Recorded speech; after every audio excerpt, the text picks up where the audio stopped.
যতদিন বাংলা ভাষা এবং বাংলাদেশ থাকবে ততদিন হাসান হাফিজুর রহমানের এই ম্যাগনাম অপাস কাজটি শাশ্বত চিরায়ত হয়ে থাকবে, সবসময়ের জন্য প্রাসঙ্গিক হবে।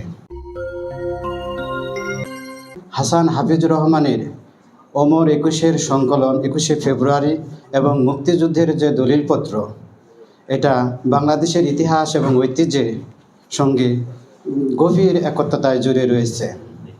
যতদিন বাংলা ভাষা এবং বাংলাদেশ থাকবে ততদিন হাসান হাফিজুর রহমানের এই ম্যাগনাম অপাস কাজটি শাশ্বত চিরায়ত হয়ে থাকবে, সবসময়ের জন্য প্রাসঙ্গিক হবে।